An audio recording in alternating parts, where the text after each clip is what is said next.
तो क्या हाल चाल आप सभी के। मेरा नाम अभिजीत है। आप देख रहे हैं स्टॉक्स विद अभी। आइए बात करेंगे मार्केट की न्यूज़ों के बारे में। आज मार्केट ओपन नहीं था तो हम मार्केट में गिरावट के बारे में बात नहीं करेंगे। क्या कैसा रहा आज। आइए सीधा न्यूज़ के बारे में बात करते हैं। आरबीआई अगले हफ्ते में बैंकिंग सिस्टम में लगे डालेगा 16 अरब डॉलर टैक्स भुगतान से नकदी निकासी की होगी भरपाई। ये न्यूज़ पढ़ते हैं। भारतीय रिजर्व बैंक अगले हफ्ते बैंकिंग सिस्टम में 16 अरब डॉलर से अधिक की नकदी डालने जा रहा है। यह फैसला इसलिए लिया गया है ताकि टैक्स पेमेंट में होने वाली नकदी निकासी की भरपाई की जा सके। आरबीआई ने मौजूदा और बदलती लिक्विडिटी कंडीशन की समीक्षा के बाद गवर्नमेंट सिक्योरिटी की खरीद का लक्ष्य दोगुना किया है, 40,000 करोड़ का कर दिया है। आरबीआई ने गुरुवार को 40,000 करोड़ मूल्य के सरकारी बॉन्ड खरीदे, जबकि शुरुआत में उसने 20,000 करोड़ की ही खरीद की घोषणा की थी। आरबीआई मतलब बैंकिंग सिस्टम में 16 अरब डॉलर डालेगी, जिससे कैश फ्लो बढ़ेगा। बॉन्ड भी खरीदे हैं अभी आरबीआई ने। ओवरऑल मार्केट में पैसा आएगा, बैंकों के पास पैसा आएगा, तो हो सकता है बैंकिंग शेयर इसमें आगे दिखें आपको। कैसा क्या माहौल है ये हम मंडे को देखेंगे मार्केट में। बैंकिंग सिस्टम के अगर मार्केट शेयर ऊपर जाते दिखते हैं तो एक पॉजिटिव वे में लिया जाएगा इसको। आइए आगे न्यूज़ पे नज़र डालते हैं। Mahindra life space rights issue से जुटाएगी 1500 करोड़ रुपए। कर्ज घटाने और ग्रोथ के लिए होगा फंड का इस्तेमाल। आइए देखते हैं। Mahindra real estate company Mahindra life space developers rights issue के जरिए 1500 करोड़ रुपए जुटाएगी और योजना बन रही है। कंपनी के बोर्ड में एलिजिबल शेयर होल्डर्स को जारी करके फंड जुटाने के इस प्रस्ताव को मंजूरी दे दी गई है। 13 फरवरी को रेगुलेटरी फाइलिंग के अनुसार इस राशि का उपयोग कंपनी के मौजूदा कर्ज को कम करने और भविष्य की विकास योजनाओं के लिए किया जाएगा। मतलब मोटा मोटी न्यूज़ ये है कि Mahindra life space share issue के जरिए राइट्स इशू करके 1500 करोड़ रुपए जुटाने की योजना बना रही है। और देखेंगे 13 फरवरी को ये रेगुलेटरी अनुसार राशि का उपयोग किया जाएगा। डिविडेंड स्टॉक हर एक शेयर पर मिलेगा 80 रुपए का डिविडेंड और 21 फरवरी का होगा रिकॉर्ड डेट। आइए न्यूज पे नजर डालते हैं कौन सा शेयर है।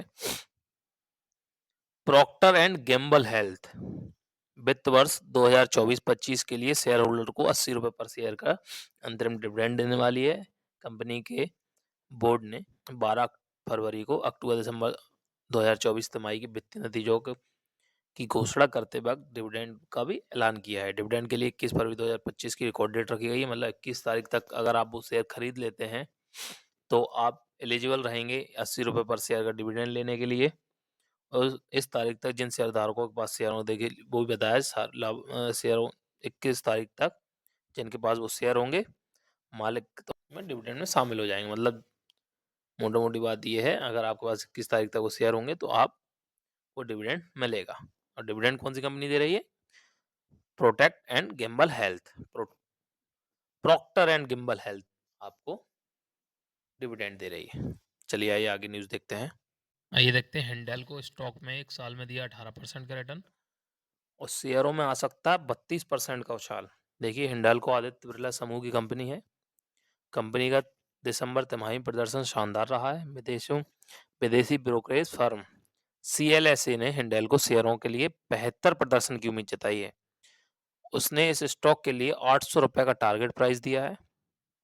यह स्टॉक बीते एक साल में करीब 18% चढ़ा, मतलब 18% का रिटर्न दिया है एक साल में।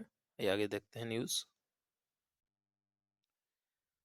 अगर आप बेहतरीन प्रदर्शन वाले शेयरों की तलाश में हैं तो हिंडाल्को इंडस्ट्रीज सटीक हो सकता है। कंपनी का दिसंबर तिमाही में प्रदर्शन शानदार रहा है। विदेशी ब्रोकरेज फर्म सीएलएसए ने हिंडाल्को शेयरों के लिए बेहतरीन प्रदर्शन की उम्मीद जताई है। स्टॉक में 800 रुपए का टारगेट प्राइस दिया है उन्होंने और दिसंबर तिमाही में कंपनी का प्रदर्शन उम्मीद के मुताबिक रहा है। तो आप देख सकते हैं हिंडाल्को के बारे में बात हुई है। हिंडाल्को इंडस्ट्रीज अगर आप चाहें तो इन्वेस्टमेंट कर सकते हैं और अपनी समझ और सूझबूझ के साथ ही इन्वेस्ट करें। ये वीडियो कोई स्पॉन्सर्ड या आपको इन्वेस्ट करने की सलाह नहीं देता है। हम सिर्फ एनालिसिस करके आपको बताते हैं, बाकी आपके ऊपर है आपको इन्वेस्ट करना है या नहीं करना है। आइए आगे की न्यूज़ देखते हैं। आरवीएनएल के शेयरों में 5 साल में 1468% बढ़ाया पैसा, 2 साल में 400% का रिटर्न दिया है। Q3 में मुनाफा 13% घटा है, मतलब क्वार्टर 3 में मुनाफा थोड़ा कम हुआ है।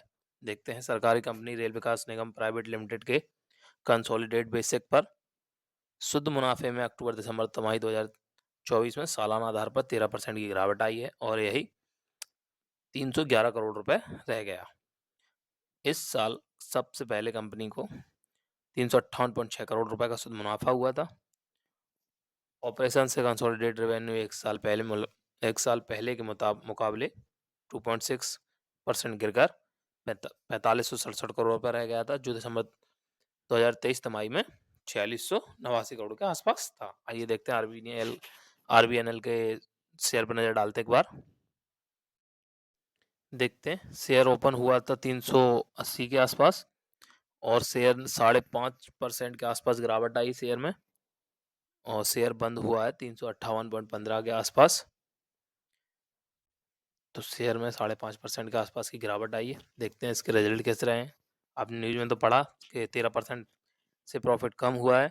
आइए एक बार उसमें डेटा में भी देख लेते हैं क्या कैसा रहा है। जी, जैसा कि हमने न्यूज में देखा था सेल्स कम हुई हैं। दिसंबर 2023 में सेल्स 4676 करोड़ की थी और जो घट के 4591 करोड़ की सेल्स हो गई हैं। प्रॉफिट के बारे में अगर हम बात करें तो दिसंबर 2023 में 429 करोड़ का प्रॉफिट था, जो कि दिसंबर 2024 395 करोड़ का प्रॉफिट रह गया। प्रॉफिट कम हुआ है। सितंबर 2024 की बात करें 405 करोड़ का प्रॉफिट था। तिमाही में भी प्रॉफिट कम हुआ, सालाना भी प्रॉफिट कम हुआ है। प्रॉफिट आफ्टर टैक्स की बात की जाए तो दिसंबर 2023 में 326 करोड़ का प्रॉफिट था, जबकि अब प्रॉफिट 295 करोड़ का रह गया है। ये तिमाही में भी कम है और सालाना भी कम है, इसीलिए मार्केट में आपको गिरावट देखने को मिली है। आइए आगे देखते हैं, आगे न्यूज़ देखते हैं। MTNL क्वार्टर 3 के रिजल्ट आए हुए हैं। दिसंबर तिमाही में 3 करोड़ की गिरावट हुई है और रेवेन्यू में 11% की कमी आई है। आइए इसकी पहले इसका चार्ट देखते हैं, फिर इसके डाटा पर रिजल्ट डालेंगे कैसा क्या आया हुआ है। यही देखते हैं।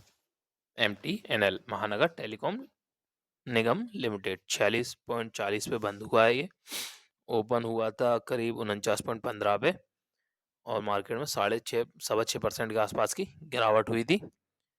तो माइनस में ही रहा है शेयर उस दिन, 6% काफ़ी अच्छी गिरावट मानी जाएगी इसको। आइए इसके नज़र डालते हैं रिजल्ट पे। अगर दिसंबर 2023 में बात किया है -839 करोड़ के लॉस में थी कंपनी और अभी बात किया है तो 836 करोड़ के लॉस में है। मतलब लॉस ही हुआ है, प्रॉफिट की तो कोई बात ही नहीं, लॉस में ही है कंपनी। और सितंबर 2024 की बात की जाए तो 890 करोड़ का लॉस था। लॉस थोड़ा सा रिकवर हुआ है, सालाना के बराबर ही रहेगा, साल में तो मतलब बराबर ही है। और अगर क्वार्टर 2 क्वार्टर 3 को अगर देखा जाए तो थोड़ा बहुत कम ही हुआ है। तो वही इसमें नेट प्रॉफिट रहने वाला है, क्योंकि लॉस ही हुआ है कंपनी को तो इसमें टैक्स वैक्स की तो वो बात ही नहीं बनती, इसीलिए मार्केट में 6% के आसपास की गिरावट हुई है। तो ये थी आज की न्यूज़ है। आई होप आपको वीडियो पसंद आया हो। अगर आपको वीडियो अच्छा लगता है तो लाइक कीजिए, हमारे चैनल को सब्सक्राइब कीजिए। बहुत बहुत धन्यवाद। जय हिंद, जय भारत।